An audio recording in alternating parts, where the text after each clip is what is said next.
देखिए, सबसे पहले हमें पामिस्ट्री को समझने की ज़रूरत है। पामिस्ट्री है क्या? देखिए, पामिस्ट्री हमारी लाइफ की वो जर्नी है, जो हमें बताती है कि हमारी लाइफ में कब क्या अपॉर्च्युनिटीज़ आएँगी, कब क्या हर्डल्स आएँगे, कब हमें अपनी सोच को बदलना है। बेसिकली बात करें तो ये हमारी लाइफ का एक मैप है पामिस्ट्री। लोग क्या सोचते हैं ना कि पामिस्ट्री में लाइन डेस्टिनी की लाइन्स, पाम की लाइन्स ये फिक्स्ड होती है। जबकि ये बिल्कुल भी ऐसा नहीं होता। पामिस्ट्री टोटली बेस्ड आपके कर्मों पर होता है। बहुत लोग कहते हैं कि you are destined to do something, ये आपकी डेस्टिनी में लिखा हुआ है तो ये होगा। पामिस्ट्री के साथ डेस्टिनी का कैसे रिलेशन बनता है? तो लेफ्ट वर्सेस राइट हैंड की क्या थ्योरी है इसमें? तो सिर्फ दाहिने हाथ वाले लोगों के लिए जो अपने सारे मेजर वर्क्स राइट हैंड से करते हैं, उनके लिए कर्म का हाथ राइट हैंड होगा। जो लेफ्टी है उनके लिए कर्म का हाथ डेफिनेटली लेफ्ट होगा। जो पाम होता है, पाम में टॉप वाला पार्ट माँ लक्ष्मी को डेडिकेटेड है, मिडिल वाला पार्ट सरस्वती को डेडिकेटेड है और लोअर पार्ट गोविंद को। ये क्या थ्योरी है? ऐसा करने से बच्चों की कंसंट्रेशन पावर बहुत बढ़ती है। देखिए, साइंस से मैं पामिस्ट्री का कोई रिलेशन नहीं बोलूँ। इसको हम मंगल की रेखा कहते हैं। मंगल की जो रेखा होती है ना, हमारे आयु को सपोर्ट करती है। हमारी लाइफ का एक सपोर्ट सिस्टम है। कोई भी माउंट जितने उभरे हुए होंगे, यानी कि पर्वत नुमा होंगे, जो माउंटेन की शेप में आप कह सकते हैं, जितने फ्लफी होंगे, स्मूथ होंगे, ऐसे माउंट को कहते हैं। यहाँ बैठा जो ग्रह है, प्लैनेट है, वो बहुत स्ट्रांग पोजीशन पर है। ठीक है। तो जिनका बुद्ध अगर मजबूत है, तो वैसा इंसान बिजनेस में बहुत ग्रो करता है, बहुत ग्रो करता है। वैसे इंसान मल्टीपल बिजनेस में भी आप देखे जाएंगे। तो केतु वाला जो इंसान होगा, वो बहुत अकल्ट साइंस में भी जाएगा, बहुत स्पिरिचुअल होगा, आध्यात्मिक ज्ञान लोगों को देगा। हमारे हाथों की जो लाइंस होती है ना, वो सिर्फ हमारी लाइंस नहीं होती हैं, वो हमारी मोटिवेशन, हमारी सोच, हमारी कर्मों का रिफ्लेक्शन होती है। पामिस्ट्री क्या है? देखिए आदित्य, पामिस्ट्री वो साइंस है, वो विद्या है, जो आपको बतलाती है कि आपकी लाइफ की जर्नी को आप कैसे लीड करेंगे। देखिए, पामिस्ट्री सिर्फ हाथों की लाइंस नहीं होती है, ये बताती है कि हमारे कर्मों का रिफ्लेक्शन है ये पामिस्ट्री। तो बेसिकली अगर बात करें तो पामिस्ट्री हमारी लाइफ का एक मैप है, जो हमें ये गाइडलाइन देती है, हमें बतलाती है कि हमारी लाइफ में कब क्या अपॉर्चुनिटीज आएंगी, कब क्या हर्डल्स आएंगे, कब हमें अपनी आदतों पर किस तरह से चेंजेस लाने हैं। तो देखिए, पामिस्ट्री इसका एक एग्जाम्पल दे के मैं आपको समझाती हूँ। जीपीएस। जीपीएस क्या करता है? जब किसी ड्राइवर को डेस्टिनेशन नहीं पता होती है, तो वो जीपीएस लगाता है। जीपीएस का काम होता है पाथ प्रेडिक्ट करना। आपको लेफ्ट जाना है या राइट जाना है, आपको कितने ट्रैफिक मिलेंगे, कितनी रोड आपको क्लियर मिलेगी, और साथ आपको एक ऑल्टरनेट रूट भी बता देता है। तो बिल्कुल जस्ट लाइक दैट, पामिस्ट्री भी आपका वही गूगल मैप है, जो आपके लाइफ के हर डायरेक्शन को आपको बताता है। आपको लाइफ में कैसे चलना है, कैसे अपने आप को संभालना है, क्या चेंजेस लाने हैं, सारी चीजें पूरी तरह से आपको प्रिडिक्ट करती है ये पामिस्ट्री। प्लीज मुझे आप बताइए हिस्ट्री ऑफ पामिस्ट्री, अगर आप बताएं, क्योंकि मैं जब रिसर्च कर रहा था समुद्र शास्त्र के बारे में बहुत सारे जो है इनका इस चीज का वर्णन है। आप हिस्ट्री बताओ इसकी प्लीज कुछ। पौराणिक काल में समुद्र ऋषि हुआ करते थे, जिन्होंने इंसान की पूरी बनावट के अकॉर्डिंगली, उनकी पूरे शरीर के जितने हिस्से होते हैं, उनके बॉडी पार्ट से, उनके हिसाब से, उनके चलने के हिसाब से, बोलने के हिसाब से, उनके काम करने का ढंग, सारी चीजों का विश्लेषण किया। और उसके अकॉर्डिंगली उन्होंने उस पूरी चीज़ों को एक शास्त्र में उस पिरो दिया। जैसे धागे में माला को पिरोते हैं ना, एग्ज़ैक्टली उसी तरह से उस समुद्र शास्त्र में उन्होंने इंसान की सारी एक्टिविटी को उसमें पिरो दिया। उसके लाइफ के हिसाब से वो कब क्या चीज़ें चेंजेस हो रही है, उसके पास्ट के लाइफ में क्या हो रही है, फ्यूचर में क्या हो रही है, प्रेज़ेंट में क्या हो रही है, वो प्रेडिक्शन करना शुरू हो गया। तो ये जो समुद्र ऋषि हुए, इन्होंने समुद्र शास्त्र में उसको पिरो कर लाया। और उसी का ओरिजिन जो है ये पामिस्ट्री है, जो आज के डेट में हम लोग इसको बहुत ज़्यादा मानते भी हैं और फॉलो भी करते हैं। एक ऐसी चीज आप बताइए पामिस्ट्री के बारे में जो शायद लोगों को पता होनी चाहिए। देखिए, बहुत अच्छा सवाल आपने किया आदित्य। लोगों को पामिस्ट्री के बारे में एक ऐसी इम्पोर्टेंट चीज़ है जो बिल्कुल जानना चाहिए, और आपके पॉडकास्ट के माध्यम से मुझे लोगों को ये बताने का मौका मिल रहा है। इससे बड़ी खुशी की बात और कुछ नहीं होगी। देखिए, एक बहुत इम्पोर्टेंट चीज़ है। लोग क्या सोचते हैं ना कि पामिस्ट्री में लाइन, डेस्टिनी की लाइन्स, पाम की लाइन्स ये फिक्स्ड होती है। जबकि ये बिल्कुल भी ऐसा नहीं होता। पामिस्ट्री टोटली बेस्ड आपके कर्मों पर होता है। आप कैसा कर्म कर रहे हैं, उसके रिजल्ट भी उसी पर बेस्ड होते हैं। तो पामिस्ट्री पूरी तरह से कर्म की स्टोरी है। सो पामिस्ट्री इज़ इट समहाउ वो दूसरी एस्ट्रोलॉजी जैसे होती है, कुंडली शास्त्र हुआ या दूसरे तरीके के भी और शास्त्र हैं जो एस्ट्रोलॉजी से रिलेटेड, पामिस्ट्री रिलेटेड है किसी तरीके से? देखिए, पामिस्ट्री अदर जैसे आप बात करेंगे, टैरो रीडिंग हुआ या किसी और टाइप की चीज़ें हैं, न्यूमरोलॉजी हुआ, उससे पामिस्ट्री को मैं ऐड ऑन नहीं करूँगी। लेकिन अगर आप चाहेंगे एस्ट्रोलॉजी से अगर देखेंगे तो पूरी तरह से कनेक्टेड है। क्योंकि देखिए, इंसान का जब जन्म होता है, बर्थ जब इंसान का होता है, तो उस टाइम में उसके जन्म के समय के हिसाब से ब्रह्मांड में हमारे जो ग्रह नक्षत्र होते हैं, उनकी पोजीशन उस समय क्या थी? वो किस तरीके से रूल कर रहे थे उस टाइम में? उसके अकॉर्डिंगली इंसान की जन्म कुंडली तैयार होती है ना? और पामिस्ट्री में भी देखिए, हमारे जो हाथों की जो पाम की जो माउंट्स होते हैं, कहीं न कहीं वो 9 प्लैनेट्स को ही रिप्रेज़ेंट करते हैं। तो डेफ़िनेटली पामिस्ट्री को और एस्ट्रोलॉजी को कनेक्ट किया जा सकता है, दोनों जुड़े हुए हैं एक-दूसरे से। जब आप किसी का हाथ देखते हो तो क मूल तत्व क्या होते हैं उसमें? देखिए, जब मैं किसी के हाथ को देख रही होती हूँ तो सिर्फ़ उसके पाम को नहीं रीड कर रही होती। यहाँ पे समझने वाली बात है कि उसके पूरे लाइफ़ के पैटर्न को समझने की कोशिश कर रही होती हूँ। तो उसमें कुछ खास मूल तत्व होते हैं जिनको मैं बिल्कुल देखती हूँ। जैसे उनमें पाम की लाइन्स हो गई, माउंट्स हो गए, उसके बाद फिंगर के कंस्ट्रक्शन हो गए, हाथों की बनावट हो गई, हाथों का रंग हो गया, टेक्सचर, जितनी सारी चीज़ें हैं, सारी चीज़ों का कॉम्बिनेशन बनाकर देखती हूँ, क्योंकि उसकी पूरी लाइफ़ की जर्नी को रीड कर रही होती हूँ। तो इन खास मूल तथ्यों को देखना बहुत ज़रूरी समझती हूँ मैं। पामिस्ट्री में एक हाथ भाग्य का होता है और एक हाथ कर्म का होता है। जी, बिल्कुल। देखिए, पामिस्ट्री में जो एक हाथ होते हैं ना, वो हमारे भाग्य के हाथ होते हैं और एक कर्म के हाथ होते हैं। Right and left. देखिए, इसमें सबसे ज़्यादा देखने की बात है, आप किस हाथ से सबसे ज़्यादा काम करते हैं। आपका खाना-पीना, मेजर वर्क्स जितने होते हैं, आप जिस हाथ से करते हैं, वो आपके कर्म का हाथ हो गया। दैट मीन्स कि आपका राइट हैंड हो गया, है ना? और जो भगवान ने पिछले जन्म के कर्मों के अकॉर्डिंगली आपको दिया है, वो आपके भाग्य का हाथ हो गया। दैट मीन्स कि आपका लेफ्ट हैंड, है ना? तो अब यहाँ पर थोड़ी चीज़ें आप समझिए कि भाग्य का हाथ क्यों है और कर्म का हाथ क्यों है। पहले इस चीज़ को पहले समझते हैं। देखिए, जो पास्ट लाइफ में हमने जो भी कर्म किए, इसको एक एग्ज़ाम्पल के तौर पे मैं आपको समझाती हूँ। मान लीजिए कोई स्टूडेंट है, वो एग्ज़ाम के लिए प्रिपेयर करता है, एग्ज़ामिनेशन हॉल में जाता है, वो एग्ज़ाम देता है, उसके बाद उसके रिज़ल्ट्स आते हैं। एग्ज़ैक्टली उसी तरह से पास्ट लाइफ में जो भी कर्माज़ हमने किए हैं, भगवान उसको एनालाइज़ करते हैं। कि भाई आपने तो ये काम किया, ये अच्छा किया, ये बुरा किया, उसके हिसाब से वो मार्किंग करते हैं। मार्किंग करने के बाद वो एक फाइनल रिजल्ट हमें दे देते हैं, जिसको कि हम अपने भाग्य का हाथ कहते हैं, है ना? तो लेफ्ट वर्सेस राइट हैंड की क्या थ्योरी है इसमें फिर? अगर कोई आपने कहा कि जो राइट हैंड है जिससे हम सारे काम करते हैं वो कर्म का हाथ हुआ। जी, बिल्कुल। तो जो लेफ्टी है और वो तो फिर वो उसका कर्म का हाथ लेफ्ट वाला हो गया? बिल्कुल। देखिए, यहाँ पर इसमें कोई डाउट्स नहीं रखने हैं, है ना? लेफ्ट वर्सेस राइट में ये डाउट्स बिल्कुल भी नहीं रखने हैं कि जो इंसान कर्म कर रहा है बाएँ हाथ से, उनके कर्म का हाथ वो बायाँ हाथ ही होगा। और जो उनके पास्ट लाइफ से रिलेटेड जो हैंड उनके होंगे, जो हाथ होगा वो उनका दायाँ हाथ होगा। तो सिर्फ़ दाहिने हाथ वाले लोगों के लिए जो अपने सारे मेजर वर्क्स राइट हैंड से करते हैं, उनके लिए कर्म का हाथ राइट हैंड होगा। लेकिन जो कोई इसमें कोई दुविधा या कोई संशय की बात है ही नहीं, जो लेफ्टी हैं उनके लिए कर्म का हाथ डेफ़िनिटली लेफ्ट होगा। जब मैं रिसर्च कर रहा था तब मैंने देखा बहुत सारे एस्ट्रोलॉजर्स या बहुत सारे पामिस्ट ये कहते हैं कि मेल्स का राइट हैंड देखना चाहिए एंड फीमेल्स का लेफ्ट हैंड देखना चाहिए।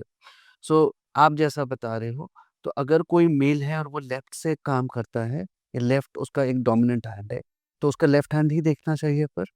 बिल्कुल, जो इंसान जिस हाथ से सबसे ज़्यादा काम कर रहा है, वही हाथ देखिए। जैसे मान लीजिए कोई अगर लेफ्टी है, तो उनका हम लेफ्ट हैंड कर्म का हाथ मानेंगे। जो आदमी राइट हैंड से कर रहे हैं, उनका राइट हैंड कर्म का हाथ मानेंगे। तो फिर ये यहाँ पे प्रश्न आता है, अ, मेल्स का फिर राइट हैंड और फीमेल्स का लेफ्ट हैंड। देखिए, left hand versus right hand की जो थ्योरी है, पहले इसको क्लियर करते हैं हम लोग। देखिए, भगवान ने दोनों हाथ हमें दिए हैं, है ना? दोनों हाथ हमारे हैं।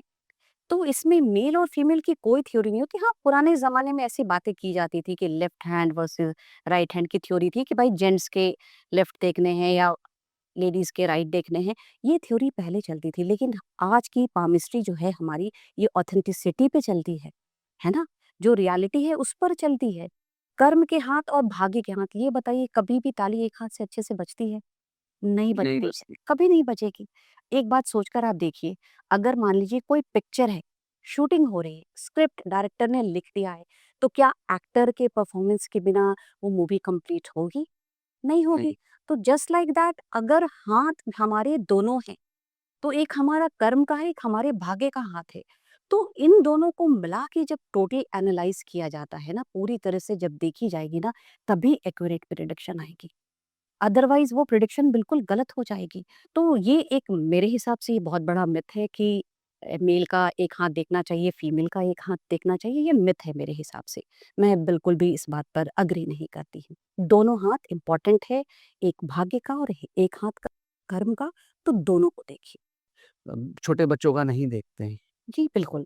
आइडियल छोटे एज क्या होती है? देखिए, छोटे बच्चों का जो हाथ है ना, वो नॉर्मली नहीं देखना चाहिए। क्योंकि देखिए, छोटे बच्चे जो भी होते हैं ना, वो अपने भाग्य के डेस्टिनी के अकॉर्डिंगली कर्म कर रहे होते हैं, चल रहे होते हैं। जैसे देखिए, फॉर एग्ज़ाम्पल, कोई भी अगर छोटा बच्चा है, तो वो अपने पेरेंट्स के गाइडेंस में सारी चीज़ें करे। स्कूल अगर जाएगा तो वहाँ वो टीचर के मेंटोर के गाइडेंस में सारी चीज़ें करेगा। तो बेसिकली अगर बात करें तो वो जो डेस्टिनी जो भगवान ने उसको लिख के दी है, वो डेस्टिनी के अकॉर्डिंगली ही बचपन में उसकी चीज़ें चल रही होती है। इसलिए शायद उनकी लाइन्स उस वक़्त तक उतनी डेवलप ही नहीं होती है, जिस पर एनालाइज़ किया जा सके, प्रेडिक्शन किया जा सके। तो इसलिए जब बच्चे 14 साल की उम्र के बाद पार कर लेते हैं, 14 से ऊपर उम्र में जब चले जाते हैं ना, तो वो उस टाइम में प्रॉपर कर्मा शुरू कर देते हैं। अभी देखिए, इसी सवाल पर मुझसे आप पूछ भी सकते हैं, किसी और ने भी मुझसे पूछा था कि क्या वो उस पीरियड तक कर्म नहीं करते? हुँ। तो देखिए, वो कर्म तो कर रहे होते हैं, लेकिन कहीं न कहीं वो अपनी भाग्य के गाइडेंस के अकॉर्डिंगली कर्म कर रहे होते हैं। वो खुद से इंडिपेंडेंटली सारी चीज़ें नहीं कर रहे होते हैं। तो इसलिए उनकी लाइन डेवलप नहीं होती है। तो 14 के 15 के बाद ही अगर प्रेडिक्शन की जाए, तो वो बिल्कुल एक्यूरेट आती है और वो सही भी होगा। लेकिन यहाँ पर मैं आपको एक चीज़ और बताना चाहूँगी कि अगर बहुत सारे लोगों का सवाल होता है कि मैम, अगर मेरे बच्चों की पाम लाइन रीड नहीं कर सकते, तो हम उनकी चीज़ें कैसे जान पाएँगे? उनके फ्यूचर को कैसे जान पाएँगे? तो उनके लिए एस्ट्रोलॉजी एक फ़ील्ड है, जहाँ पर उनके जन्म के डेट ऑफ बर्थ के अकॉर्डिंगली कुंडली एनालाइज़ करा के उनकी कुछ चीज़ें जानी जा। मैं ये और अपनी रिसर्च में ये भी पढ़ रहा था कि जो पाम होता है, पाम में टॉप वाला पार्ट माँ लक्ष्मी को डेडिकेटेड है, मिडल वाला पार्ट सरस्वती को जी। डेडिकेटेड है और लोअर्स पार्ट गोविंद को। ये क्या थ्योरी है? देखिए, पहले इस श्लोक को समझिए, है ना? हुँ। कराग्रे वस्ते लक्ष्मी, करमध्ये तु सरस्वती, करमूले तु गोविंदम, प्रभाते कर दर्शनम। हमारे हाथों में जो ये हमारे हाथ होते हैं ना, इसको हम कर भी कहते हैं। हमारे हाथों के ये जो ऊपरी हिस्से को आप देख रहे हैं ना, इसमें माँ लक्ष्मी का वास होता है। और ये जो बीच का हिस्सा आप देख रहे हैं, इसमें माँ सरस्वती का। और नीचे का ये जो हिस्सा आप देख रहे हैं, इसमें प्रभु श्री गोविंद का वास होता है।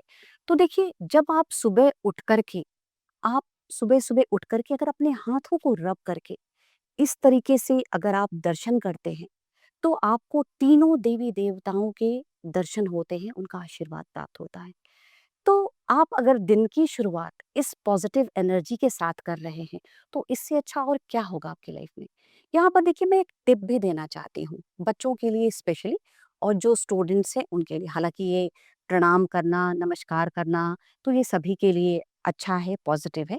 लेकिन स्टूडेंट्स के लिए मैं एक चीज़ यहाँ पर बोलना चाहूँगी, अगर वो सुबह उठकर अपनी हाथों को इस तरीके से रब करके, इस तरीके से दर्शन करते हैं और अपने फेस को ऐसे करके सहलाते हुए नीचे लाके वापस से 5 बार दर्शन करते हैं और नीचे माँ धरती का स्पर्श करके उनका आशीर्वाद लेते हैं। ऐसा करने से बच्चों की कंसंट्रेशन पावर बहुत बढ़ती है। तो मैं चाहूँगी कि ये लोग करके रोज़ देखना भी चाहिए और बिल्कुल माँ का, भगवान का आशीर्वाद लेना भी चाहिए। क्या पामिस्ट्री का कोई साइंटिफिक कनेक्ट है? देखिए साइंस से कोई कनेक्ट है? देखिए साइंस जैसे से मैं इसलिए ये पूछ रहा हूँ बिकॉज़ मैं इससे पहले जो मैंने वास्तुशास्त्र के ऊपर एक पॉडकास्ट किया था, उसपे वास्तुशास्त्री जी जो थे, उन्होंने बहुत क्लियर बताया था कि how is it related to science? So if you could just put a light कि वो साइंस से कुछ रिलेटेड है? देखिए साइंस से मैं पामिस्ट्री का कोई रिलेशन नहीं बोलूँगी। कहीं दूर-दूर तक पामिस्ट्री का साइंस से कोई रिश्ता नहीं है, बिल्कुल भी नहीं है। Modern science. देखिए मॉडर्न साइंस हो या पुराना साइंस, है ना? ये हुँ, पामिस्ट्री एक अलग साइंस ही है, अलग विद्या ही है, जिसको हम पर्टिकुलर जो साइंस होते हैं, जो मेडिकली आप कहना चाह रहे हैं, तो उससे मैं बिल्कुल भी इसको कनेक्ट नहीं करती। 3 बेसिक लाइन्स मैं पढ़ रहा था रिसर्च में, क्या बेसिक लाइन्स होती हैं ये? बिल्कुल, देखिए मैं आपको बताती हूँ, सबसे पहले 3 बेसिक लाइन्स के बारे में जानिए। एक होती है हमारी लाइफ़लाइन, दूसरी होती है हमारी माइंड लाइन और तीसरी होती है हमारी हर्ट लाइन। अब मैं आपको ड्रॉ करके दिखाती हूँ। ये अंगूठे के पास से ये जो रेखा निकल कर के आ रही है और ये नीचे की तरफ कर्व बनाते हुए जा रही है, इसको हम लाइफ़लाइन कहते हैं, ठीक है? लाइफ़लाइन के ठीक ऊपर में ये जो आप देख रहे हैं आदित्य, ये यहाँ पे माइंड लाइन हो माइंड लाइन के ठीक ऊपर ये छोटी लिटिल फिंगर के पास से ये लाइन शुरू हो रही है, ये हमारी हर्ट लाइन होती है। अब सबसे पहले समझते हैं लाइफलाइन के बारे में। लाइफलाइन हमारी क्या बतलाती है? देखिए लाइफलाइन पहले तो ये बताती है कि हमारी लाइफ कितनी हेल्दी और स्मूथ रहेगी। लाइफलाइन हमारी लाइफ में आने वाले स्ट्रगल को भी बताती है। एक्चुअली अगर बात की जाए तो ये हमारी मोटिवेशन का सिंबल भी है। राइट में बिल्कुल हमारी मोटिवेशन का सिंबल है। तो देखिए यहाँ पर हर किसी के हाथों में ना अलग अलग तरीके से हो सकती है लाइफलाइन। अगर आपकी लाइफलाइन बिल्कुल कर्व होते हुए केतु के माउंट तक जाती है, ठीक है, अगर पूरी कर्व होते हुए केतु के माउंट तक जा रही है और इस लाइफलाइन पर कोई भी कह सकते हैं अनवांटेड साइन जिनकी जरूरत नहीं होती है, जैसे मान लीजिए क्रॉस के साइन इस पर ना हो, इस पर जाल के साइन ना हो, इस पर किसी तरह के ऐसे जिगजैग के साइन ना हो, ठीक है। अगर ऐसे लाइन अगर आपको दिखाई दे रही है, ठीक है, एकदम कर्व लिए हुए स्मूथ लाइन दिखाई दे रही है, तो ऐसे आदमी की लाइफ बहुत हेल्दी और स्मूथ लाइफ मानी जाएगी। ऐसा आदमी जो होगा, इंसान अपनी जीवन में बहुत कम स्ट्रगल करेगा। जीवन में ये जो भी चीज़ चाहेगा, वो बहुत स्मूथ तरीके से, शांत तरीके से इसे मिल भी जाएगा। कहने का मतलब ये है, ऐसा आदमी एक अच्छा हेल्दी लाइफ लीड करेगा। इसके लाइफ में अपॉर्च्युनिटीज़ भी बहुत आएँगी और हर्डल्स इसके लाइफ में बहुत कम आएगा, जो हमारी ये लाइफ़लाइन डिसाइड करती है। अभी यहाँ पर एक बहुत बड़ी मिथ है लोगों में, है ना? लोग कहते हैं कि कई लोगों ने मुझसे पूछा कि मेरी लाइफ़लाइन तो बहुत छोटी है, मतलब मेरी स्टोरी का दी एंड होने वाला है। तो देखिए ऐसा बिल्कुल भी नहीं होता है। लाइफ़लाइन छोटी अगर होती है, तो ये सिर्फ़ आपको यही बतलाती है कि आपके लाइफ़ में स्ट्रगल कितना ज़्यादा है, आपके लाइफ़ में मुसीबतें कितनी ज़्यादा आएँगी और आप उस पर अपने आप को कैसे लेकर के चलोगे। अब यहीं पर एक चीज़ और समझने की ज़रूरत है। अगर लाइफ़लाइन ऐसी है कर्व लिए हुए और इस लाइफ़लाइन पे कई बार आप देखते हैं ना, कट्स दिखाई देते हैं आपको ऐसे, कटे-फटे होते हैं, इस तरह से होते हैं। तो देखिए ये जो कटे-फटे के निशान होते हैं, ये सिर्फ़ आपको ये दर्शाते हैं कि उम्र के उस पड़ाव पर आप या तो कोई हेल्थ रिलेटेड प्रॉब्लम फेस कर सकते हैं, कोई एक्सीडेंटल प्रॉब्लम फेस कर सकते हैं, या फिर आप ये भी हो सकता है कि आपके लाइफ में आपको कुछ पाने के लिए जीवन में बहुत स्ट्रगल भी करना पड़े। तो टूटी-फूटी रेखाएँ ये दिखलाती हैं आपकी, जितनी लंबी लाइफ़लाइन उतनी स्मूथ लाइफ़लाइन। इस लाइफ़लाइन को क्या कुछ एज ब्रैकेट पे भी डिसाइड करते देखिए हैं? आज के हिसाब से तो लोग 80 मानकर चलते हैं, है ना? हाँ, 80 मानकर चलते हैं। लेकिन अगर हम लोग मानकर चलें, जैसे मान लीजिए कि लाइफ़लाइन है ना? इसमें मान लीजिए अगर है, तो पूरी जो लाइन्स को अगर हम लोग यहाँ तक लेके चलेंगे तो हम लोग 100 मानकर लेकर चलते हैं, ठीक है? एक हमारा एक ये हो गया, रूल हो गया कि यहाँ तक जो हमारी लाइफ़लाइन जा रही है, ये 100 तक जा रही है। अब अगर किसी की लाइफ़लाइन, चूँकि हर किसी के हाथों में डिफरेंट डिफरेंट लाइफ़लाइन्स होंगे, कहीं छोटे होंगे, कहीं मीडियम साइज़ के होंगे, कहीं बड़े होंगे। तो देखिए साइज़ से कभी भी लाइफ़ प्रेडिक्ट नहीं की जा सकती है, एज प्रेडिक्ट नहीं की जा सकती है, ठीक है? साइज़ से जो भी लाइन के साइज़ होते हैं ना, वो आपके लाइफ़ में जो भी प्रॉब्लम्स हैं, चाहे वो हेल्थ रिलेटेड हो, चाहे किसी और रिलेटेड हो, सिर्फ़ वही आपको दिखलाती है, ठीक है? अब यहाँ पर एक चीज़ मैं आपको और बोलना चाहूँगी, अगर किसी की लाइफ़लाइन यहाँ पर नीचे आकर दो मुखी रेखा में बदल जाती है, जिसको कि हम वी का साइन कह सकते हैं या वाई का साइन कह सकते हैं, तो ऐसा इंसान जो होता है अपनी उम्र के आखिरी पड़ाव पे, यानी कि मिड पीरियड के बाद वाले पड़ाव पे, ये बहुत स्पिरिचुअल हो जाता है। बहुत पूजा पाठ में ऐसे इंसान का दिल लगने लगता है, आध्यात्म से जुड़ता है ये इंसान, और ऐसा इंसान अपने जीवन के उस पड़ाव पर आकर बहुत खुश रहने लगता है और लाइफ में बहुत कुछ अचीव भी करता है। जिस चीज़ की पूरी ज़िंदगी उसको कमी रही, जिस सुख की कमी रही, वो उस टाइम में पा भी लेता है। देखिए, ये जो लाइफ़लाइन आपकी हो गई, है ना? आप बात कर रहे हैं लाइफ़लाइन के ऊपर से कोई भी इस तरह की रेखा निकलती हो। हुँ। तो देखिए, ऐसा आदमी जो भी जिसके भी हाथों में इस तरह से रेखा बन रही है, वो बहुत शुभ चिन्ह होते हैं, बहुत पॉज़िटिव साइन होते हैं ये। ऐसा इंसान जीवन, पहले तो इसकी हेल्थ के रिगार्डिंग अगर बात करें, तो हेल्दी लाइफ़ होगी। वो तो जैसे आपने समझा कि अगर कर्व लिए हुए तो हेल्दी लाइफ़ होगी। लेकिन ऐसे आदमी के पास जीवन में अपॉर्च्युनिटीज़ बहुत आती हैं और उस अपॉर्च्युनिटीज़ के माध्यम से ये जीवन में आगे भी बढ़ता है। तो ये एक बहुत लकी साइन है। अगर किसी को जानना हो कि किस एज में वो अपॉर्च्युनिटी उनके पास आ रही है, तो क्या इस लाइन को लाइफ की लाइन को हम किसी एज ब्रैकेट में डिवाइड कर सकते हैं? देखिए, बिल्कुल जैसे मैंने कहा आपको, टोटल जो होते हैं 100 के हिसाब से होते हैं। 10, 20, 30, 40, 50, 60, 70 ऐसे करके आप डिवाइड कर सकते हैं ओके, इसको। And then we can relate कि बिल्कुल, वो क्या है। बिल्कुल आप हुँ, इसको कर सकते हैं। ठीक है। देखिए, अभी दूसरी जो लाइन होती है ना, अब हम बात करेंगे दूसरी इम्पोर्टेंट लाइन के बारे में, जो हमारी होती है माइंड लाइन। माइंड लाइन जो होती है ना, वो आपकी मस्तिष्क की रेखा होती है। माइंड लाइन आपको बताती है कि आपके सोचने समझने का स्ट्रेंथ क्या है ना? माइंड लाइन आपको ये भी बताती है कि आप किस चीज़ पर किस तरह से रिएक्ट करते हैं, आपकी बुद्धि कितनी विकसित है, आप कितने माइंड से कितने स्ट्रांग हैं, ये चीज़ें आपकी माइंड लाइन दिखलाती हैं।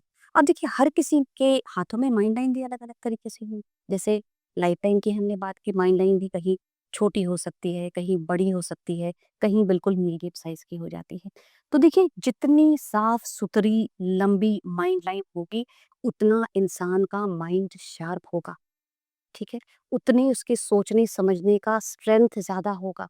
इंसान अपने लाइफ में बहुत फ़ोकस्ड होगा। तो देखिए, माइंड लाइन जो है वो बताती है कि इंसान अपने इमोशंस पे कितना कंट्रोल रख पा रहा है और अपनी लाइफ के लिए कितना फ़ोकस्ड है। किस चीज़ पर उसके क्या रिएक्शन आ रहे हैं, ये सारी हमारी माइंड लाइन करती है। अभी इसको एग्ज़ाम्पल से समझिए, एक ही सिचुएशन में मान लीजिए कुछ वैसी कोई प्रॉब्लम वाली सिचुएशन आ जाती है, 2 लोग होते हैं, उस पे 2 तरीके से रिएक्ट करेंगे। एक इंसान जो होगा वो बहुत सँभाल कर, बहुत बैलेंस होकर के वहाँ पर रहेगा, और दूसरा इंसान सेम टाइम में वहाँ पर बिल्कुल घबरा जाएगा, पैनिक हो जाएगा। तो ये जो चीज़ें होती हैं ना, ये हमारी माइंड लाइन की वज़ह से ऑपरेट होती हैं। तो जितनी स्मूथ और हेल्दी माइंड लाइन है, लंबी लाइन है, इस पर कोई निशान नहीं है, तो इंसान की सोच भी उतनी ही विकसित होगी। इंसान अपने कर्म को सोच के अकॉर्डिंगली ही लेकर चलता है ना? तो इंसान अपने कर्म के अकॉर्डिंगली ऊँचाई पर भी इसी हिसाब से पहुँच पाएगा। कुछ-कुछ लोगों की लाइन्स हार्ट लाइन से लाइफ लाइन से जुड़ी हुई आती हैं। उनके बारे बिल्कुल। में कुछ बताइए? देखिए, ज़्यादातर लोगों के हाथों में ना, अगर आप देखेंगे ना, तो लाइफ़लाइन और माइंड लाइन कनेक्टेड ही होती है। बहुत कम लोगों के हाथ में जो होती है ना, लाइफ़लाइन और माइंड लाइन अलग होती हैं। लेकिन जहाँ पर अगर मान लीजिए किसी की लाइफ़लाइन और माइंड लाइन अलग हो रही हैं, इसका मतलब ये होता है कि ऐसे जो लोग होते हैं ना, वो स्वतंत्र विचारों वाले होते हैं। अपनी लाइफ में सारे डिसीजंस वो अपने आप लेते हैं। कई बार देखिए, फैमिली की सिचुएशन भी ऐसी हो जाती है कि कोई भी, चाहे वो मेल हो वो फीमेल हो, उनके ऊपर ही सारी सोचने की ज़िम्मेदारी आ जाती है, घर के डिसीजन की ज़िम्मेदारी आ जाती है। तो ऐसे लोगों में जिनके हाथों में अलग होती है ना, वो अपनी लाइफ का निर्णय खुद लेते हैं। उनको लाइफ में आगे कैसे चलना है, कैसे बढ़ना है, सारे डिसीजन उनको इंडिपेंडेंटली लेने पड़ते हैं। हो सकता है स्टार्टिंग पीरियड में ज़िंदगी के शुरुआती दौर में उसको अपने पेरेंट्स के साथ मिलकर डिसीज़न लेना पड़ता है। लेकिन बाद में जाकर एक उम्र जो उसकी 30-32 साल की उम्र होती है, उसके बाद जब वो इंसान पढ़ता है, तो अपने लाइफ़ के फ़ैसले खुद लेने लगता है। उसमें मतलब आप कह सकते हैं ना कि पूरी तरह से उसकी अगर घर की ज़िम्मेदारी है या कहीं बाहर की ज़िम्मेदारी है, सोच की जो ज़िम्मेदारी है वो उस इंसान के ऊपर आ जाती है। यहीं पर एक माइंड लाइन के बारे में एक चीज़ें और भी है। अगर ये माइंड लाइन निकल कर के नीचे अगर आपके चंद्रमा के पर्वत तक चली जाती है, तो ये भी रेखा बहुत अच्छी मानी जाती है, बहुत ही अच्छी मानी जाती है। इंसान का स्पिरिचुअल पावर स्ट्रांग होगा और इंसान कहते हैं ना दिल से और दिमाग से बहुत शार्प होगा अगर किसी की माइंड लाइन जो है निकल करके आपकी चंद्रमा के मूनलाइट। पर्वत तक चली जाती है, जिसको हम लोग मून लाइन भी कहते हैं। अगर ये दो मुखी हो जाए तो? देखिए ये दो मुखी हो जाए, अगर यहाँ पर आकर के आपकी दो मुखी हो जाए तो ऐसा इंसान जीवन में राइज तो बहुत करेगा, स्पिरिचुअल भी होगा।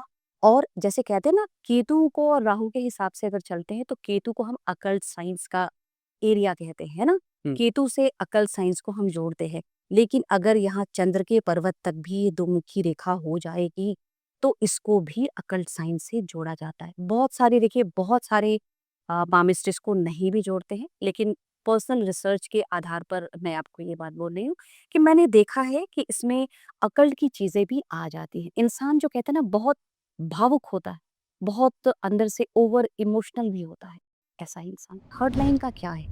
हर्ट लाइन हमारे इमोशंस को शो करती है ना? इंसान किस तरीके से सोच रहा है, अपने इमोशंस पे कितना कंट्रोल रख पाता है, ये सारी चीज़ें डिसाइड करती हैं हमारी हर्ट लाइन। हर्ट लाइन देखिए कई बार हमारे हेल्थ को भी सपोर्ट करती है, बहुत सपोर्ट करती है हमारे हेल्थ को। तो हर्ट लाइन जे जहाँ एक तरफ हमारे इमोशंस को दिखलाती है, वहीं हमारे हेल्थ को भी दिखलाती है। अभी देखिए इंसान किसी के साथ कितना अटैच हो रहा है, कितना अपने आप को जोड़ पा रहा है, किससे उसका कितना लगाव होगा, उसके मन में प्यार की भावना कैसी होगी, ये सारी चीज़ें हमें हर्ट लाइन दिखलाती है। अब यहाँ पर एक चीज़ समझने की बात है, अगर किसी का हर्ट लाइन एकदम कर्व लिए हुए अगर जुपिटर के माउंट तक जाता है, तो देखिए ऐसे इंसान जो होंगे उसमें लव मैरिज के चांसेस भी बड़े ब्राइट होते हैं, है ना? लेकिन मुझसे एक लोगों ने पूछा कि मैम मेरी तो जुपिटर के माउंट तक ये लाइन चली गई है बट मैंने तो लव मैरिज नहीं किया है। तो देखिए ये जो लाइन है ये लव मैरिज की ओर आपको पूरी इशारा देती है, लव मैरिज होती है। लेकिन कई केसेस में अगर मान लीजिए लव मैरिज नहीं भी हो रही है, तो ऐसे आदमी की ज़िंदगी जो होती है ना, जो मैरिड लाइफ जो होती है ना, वो बहुत स्मूथ होती है। हस्बैंड वाइफ में काफ़ी अच्छा रिलेशन होता है, आपस में प्यार बहुत होता है। और इन केस अगर ऐसे इंसान लव मैरिज नहीं करते हैं, तो जिस इंसान से ये शादी करेंगे पूरी उम्र उसके साथ अच्छे से निभा लेते हैं। देखिए ये जो हमारी हर्ट लाइन हो गई, अभी हम लोग बात कर रहे थे कि इस लाइन पर अगर कट्स होते हैं, है ना? तो अगर आपके हर्ट लाइन पर कट्स होते हैं तो ये आपको दिखलाता है कि ऐसे इंसान का मल्टीपल रिलेशन होगा। ये बहुत दिलफेक इंसान होगा। रिगार्डलेस मेल या फीमेल। बिल्कुल, बिल्कुल। इसमें देखिए हर्ड लाइन है, मेल फीमेल की तो कोई बात ही नहीं है ना? तो यहाँ पर तो बात होती है कि वो इंसान कई लोगों से दिल लगाएगा और उसके दिल टूटेंगे भी। ऐसा नहीं है कि उन्होंने दिल लगा लिया और उनके सभी से दिल मिल गए और आगे रिश्ते चल रहे हैं, ऐसा बिल्कुल भी नहीं होता। दिल लगेंगे भी और दिल टूटेंगे भी। लेकिन अगर ऐसे इंसान पे ये भी बात होती है, अगर यहाँ पर कट्स अगर नहीं है, ठीक है? मान लीजिए अगर कोई कट्स के निशान नहीं है और ये जुपिटर के माउंट तक जा रहे हैं। और यहाँ पर अगर आप देख रहे हैं कोई क्रॉस के निशान बन जा रहे हैं, यहाँ पर किसी तरह के ऐसे जिगजैग के साइन बन जा रहे हैं और यहीं पर सेम टाइम किसी तरह के ऐसे जाल भी बन रहे हैं, तो ऐसे इंसान अपने इमोशंस पर कभी भी काबू नहीं रख पाता, कभी नहीं रख पाता है। सो क्रॉस का भी वही महत्व है, जाल का भी वही महत्व है और ज़िगज़ैग का भी वही महत्व है क्या? या फिर सिर्फ़ आइलैंड का वो महत्व है कि वो अपने इमोशंस पे ध्यान नहीं रख सकता? देखिए कहते हैं ना एक सड़ी एक गंदी मछली पूरे तालाब को गंदा कर देती है। तो उसी तरह से अगर आपके हाथों में कोई भी गलत निशान अगर अशुभ चिन्ह अगर आपके हाथों में आ रहे हैं, आपकी चाहे वो हर्ट लाइन हो, चाहे आपकी वो लाइफ लाइन हो या माइंड लाइन हो, तो वो वहाँ की पावर को डाउन कर देती है, जो वहाँ की पावर होती है। Heart line in the sense क्या? वो आपके दिल से कनेक्टेड है ना? आपके इमोशन से कनेक्टेड है। तो यहाँ पर अगर जो भी अनवांटेड निशान आएँगे, जो कि अशुभ चिन्ह हम लोग कहते हैं, तो वो वहाँ वहाँ की पॉज़िटिविटी को ख़त्म कर देते हैं। तो इसलिए किसी भी अशुभ चिन्ह का आना किसी भी लाइन्स पर सही नहीं होता है। हार्टलाइन का अगर अगर कोई कोई हार्टलाइन सैटर्न माउंट पे जाती हो, शनि के तक जाए, या कोई लाइन जुपिटर तक जाए, या वो एकदम सीधी सीधी मंगल सॉरी ब्रेन लाइन से मिल जाए, उसका क्या महत्व होता है? देखिए, जो हर्ट लाइन हमारी होती है ना, देखिए हर्ट लाइन 2 तरीके से जाएगी। या तो अगर जैसे जुपिटर के माउंट तक अगर आपकी हर्ट लाइन चली गई, तो ऐसा आदमी दिल का बहुत सॉफ्ट हार्टेड होता है। ऐसा आदमी दूसरों के लिए बहुत इमोशनली दूसरों से अटैच होता है। जिनके साथ इनका प्यार का रिश्ता बनेगा, ये दिल से बनाएँगे। जिनके साथ भी, चाहे इनके दोस्त हों, इनकी फैमिली हो, इनके कोलीग्स हो, कहीं भी लोग होंगे ना, ये ऐसा इंसान उनके साथ दिल से जुड़ता है। ऐसे इंसान के मन में कभी वो स्वार्थ नहीं होती कि मैं किसी के साथ जुड़ रहा हूँ, तो मैं किसी मोटो से जुड़ रहा हूँ। नहीं, ये निस्वार्थ प्यार करते हैं। किसी के लिए भी कई बार आप देखेंगे ना, ऐसे लोग जो होते हैं ना, दूसरों के दुःख से बहुत दुखी हो जाते हैं। आपने कई बार ऐसा देखा होगा ना, कुछ लोग ऐसे होते हैं कि किसी को दुखी होता देख कर के वो भी रोने लगते हैं। तो ये जो इमोशंस आते हैं, कहाँ से आते हैं? हमारी हर्ट लाइन से आते हैं। हार्टलाइन टचिंग टू द जुपिटर। बिल्कुल, नहीं, हॉटलाइन अगर साफ-सुथरी है, उस अच्छा, पर साफ सुथरी है। बिल्कुल, इस पर कोई ऐसे जैसे मैंने कहा क्रॉस के निशान हों, जाल के निशान नहीं हों, इस पर कोई द्वीप के निशान नहीं हों और ये सीधी जुपिटर की तरफ जा रही हो या फिर सैटर्न के पर्वत तक भी अगर जा रही है, सैटर्न के माउंट तक, तो भी ऐसा इंसान ऐसा ही होगा। ये दूसरों के दुःख में दुखी होगा, दूसरों के सुख में अपना सुख ढूँढेगा, बहुत इमोशनल होगा हुँ। और इमोशनल वैल्यूज़ को समझेगा। देखिए यहाँ से एक रेखा निकल कर आती है जो हमारे सैटर्न के माउंट यानी कि शनि के माउंट तक जाती है, इसको हम भाग्य रेखा कहते हैं। देखिए, हर किसी के हाथों में भाग्य रेखा देखने को आपको नहीं मिलती है। कई लोगों के हाथ आपको ऐसे मिलेंगे जिनके हाथ में आपको ये रेखा नहीं मिलेगी। अब भाग्य रेखा भी अलग-अलग तरीके से होंगी। कई बार होती है कि भाग्य रेखा का निकलना यहाँ लाइफ़लाइन से ही शुरू होता है। हुँ। कई लोगों की जो भाग्य रेखाएँ होती है वो सीधी नीचे से निकल कर सैटर्न तक जाती हैं। केतु माउंट से। केतु माउंट से होते वो सैटर्न की तरफ जाती है। तो भाग्य रेखा आपकी डेस्टिनी लाइन क्या इंडिकेट करती है? जिस इंसान के हाथ में इस तरह की भाग्य रेखा होती है, वो इंसान जीवन में बहुत ऊँचाइयों को छूता है। ऐसा इंसान आप कह सकते हैं अपने जीवन में बहुत उच्च पद पर जाता है और नामी-गिरामी लोग ऐसे होते हैं, बहुत पॉपुलर होते हैं। आप यहाँ पर एक चीज़ मैं आपको बहुत इम्पोर्टेंट जो अपने सारे व्यूअर्स को बताना चाहती हूँ कि अगर जो हमारी फेट लाइन जा रही है और यहाँ पर अगर ये जा रही है और यहाँ अगर सैटर्न के पर्वत पर कोई क्रॉस मिल जा रही है, टच हो जा रही है, तो ये जो लाइन होती है और इस तरह के साइन के साथ अटैच हो रही होती है, ये किसी बहुत बड़ी दुर्घटना का संकेत देती है। इंसान को लाइफ में ये वार्निंग देती है कि आपके लाइफ में कोई वैसी बहुत बड़ी दुर्घटना घट सकती है, जिसमें इंसान को मृत्यु तुल्य कष्ट होते हैं। यानी कि मरने और जीने के कगार पे वो इंसान आ जाता है। तो देखिए जिसके हाथों में भी अगर ऐसी लाइन्स और ऐसे निशान दिखाई देते हैं ना, मेरी उन लोगों से एक गुज़ारिश भी है और मैं एक छोटी-सी रेमेडी चाहती हूँ कि वो ज़रूर करें। उनको डेली उठ कर के सुबह सूर्य भगवान को जल ज़रूर देना चाहिए। यानी सूर्य भगवान को जल अर्पण ज़रूर करना चाहिए और बजरंग बाण का पाठ करना चाहिए। ये 2 चीज़ें अगर वो बजरंग बाण का पाठ नहीं कर सकते, तो हनुमान चालीसा ज़रूर पढ़ना चाहिए और अपनी लाइफ में जो चाहे वो ड्राइविंग करते हों, चाहे वो कहीं निकलते हों, वो थोड़ा सावधानी ज़रूर मेंटेन करें। लक लाइन है जो आपने बात करी, ये मान लीजिए किसी की अगर लाइफ लाइन से उठ रही है, या फिर कहीं से भी जा रही है, और बीच में ये ब्रेक हो जाती है या हल्की हो जाती है, फिर आगे चली जी, जाती है। बिल्कुल। तो इसका क्या मतलब होता है फिर? देखिए जो ये लत लाइन होती है ना, डेस्टिनी की लाइन होती है, टाइम टू टाइम चेंज होती है। हुँ। आपके कर्मास पे आपके भाग्य की रेखा बहुत डिपेंड करती है। कई बार आप देखते हैं जो आपने सवाल किया कि ये जगह-जगह से मान लीजिए जगह-जगह से ये टूटी-फूटी हुई है, इसमें ब्रेक हो रहे हैं जगह-जगह से। जैसे मान लीजिए यहाँ से निकल रही है, कुछ यहाँ से आ रही है, कुछ ऐसे आ रही है, कुछ ऐसे आ रही है ना? ये टूटी-फूटी। तो ये जो रेखाएँ होती हैं, ये आपको दर्शाती हैं कि उम्र के उस पड़ाव पर आपको क्या परेशानी आएगी, है ना? आपके लाइफ में ये आपके स्ट्रगल पार्ट आप भाग्य तो आपको मिलेगा। आप अपनी डेस्टिनी अपनी चीज़ों तक सॉरी आप अपनी डेस्टिनेशन तक पहुँचेंगे ज़रूर, लेकिन उसमें आपको स्ट्रगल का सामना करना पड़ेगा। आपके बीच में वो कुछ हर्डल्स भी आपको आएँगे, आप उनसे निकल कर के फिर बाहर निकल कर के आप आगे जाइए। ये आपकी जो होती है ना डेस्टिनी की लाइन आपको दिखलाती है। बेसिकली डेस्टिनी की लाइन एक तो आपको दिखलाती है कि आप किस तरीके से आगे बढ़ रहे हैं। आप अपनी लाइफ के पैटर्न को आगे कैसे लेके जा रहे हैं, कितना नेम फेम कमा रहे हैं, भाग्य आपका कितना साथ दे रहा है, ये बताती है। और जहाँ टूट रही है, वहाँ पर इंसान को थोड़ा सँभल के चलने की ज़रूरत होती है। इस पे भी लाइफ़लाइन की तरह एज वाइज़ डिवीज़न है क्या कुछ अब हिस्ट्री में?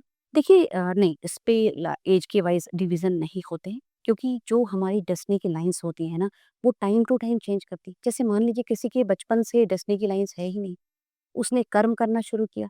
जब इंसान अच्छा कर्म करने लगता है तो भाग्य की रेखा जो होती है ना किसी भी उम्र में निकलनी भी शुरू होती है और बदलनी भी शुरू होती है। ये हमें समझने की जरूरत है।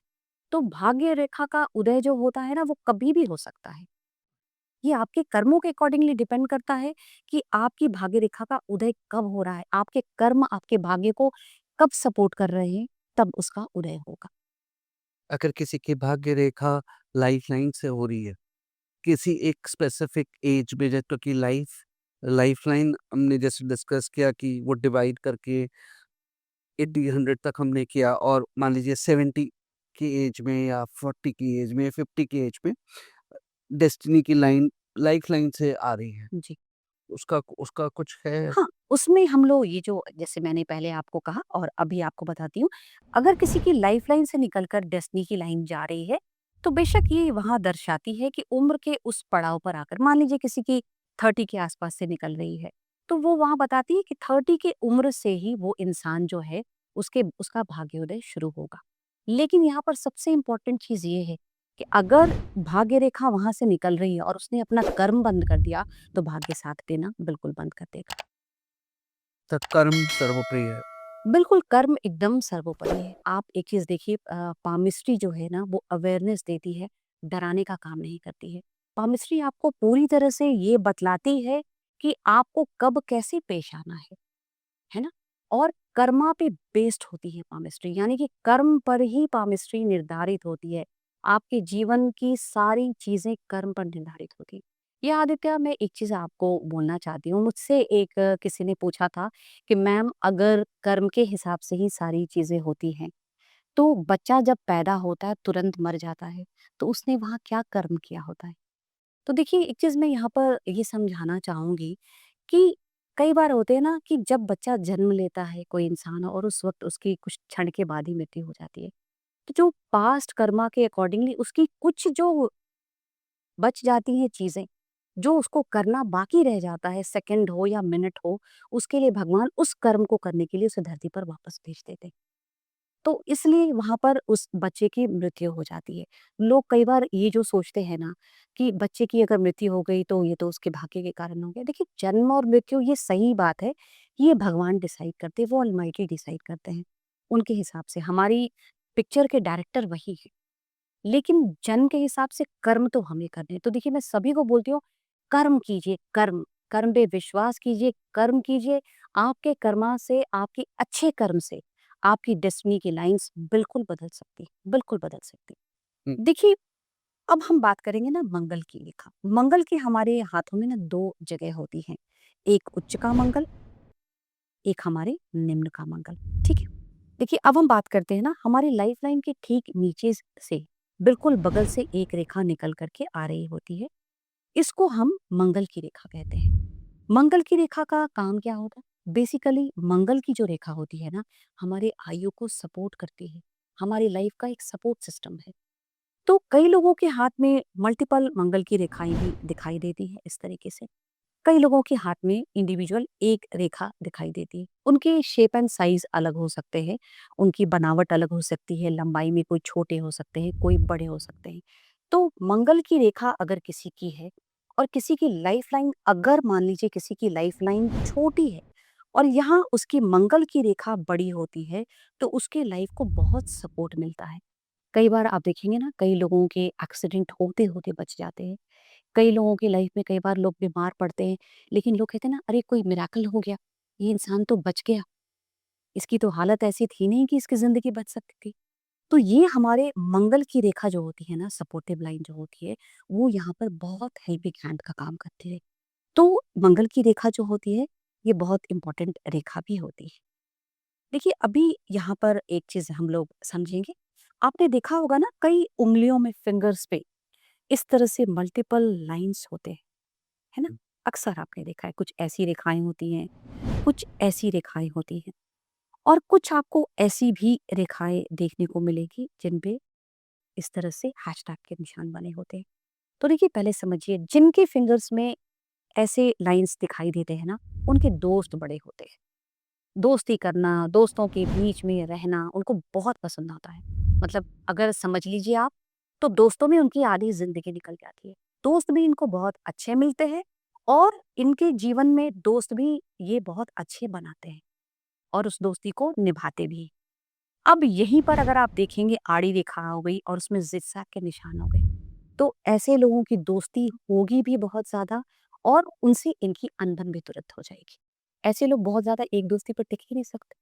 सो ये कैसे एक स्पेसिफिक फिंगर पे कि सारी फिंगर्स को काउंट करते हैं फिर? देखिए, सारे फिंगर्स को काउंट करते हैं, है ना? सारे फिंगर्स को काउंट करते हैं। ये आपकी जितने भी फिंगर्स हैं, उसपे सारे पे लाइन्स किसी तरीके से हो सकती है। अब ये हमारे समझने की बात है ना?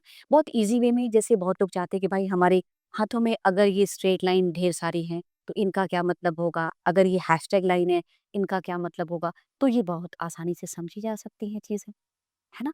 और एक चीज़ देखिए, उँगलियों में गैप के बारे में भी मैं बात करना चाहूँगी। उँगलियों के बहुत बार आपने देखा होगा ना, फिंगर्स में गैप होते हैं। बहुत सारे फिंगर्स में आप देखेंगे ना, किसी की इस उँगली में गैप होते हैं, किसी की इस उँगली में गैप होते हैं। कई बार ये चीज़ें देखने को मिलती है। तो देखिए, नॉर्मल सी भाषा में, अगर जिनकी उँगलियों में गैप हो गए, तो वैसा इंसान बहुत खर्चीला होगा। पैसे उसके पास टिकेंगे नहीं। कई बार अगर उनके पास पैसे आ जाते हैं, तो वो आज अगर उनको लाखों रुपए आप दे दीजिए, अगले दिन वो खर्च करने की कैपेसिटी रखते हैं। तो पैसे कमाते हैं ज़रूरी से इंसान, लेकिन पैसे इनके पास टिकते नहीं।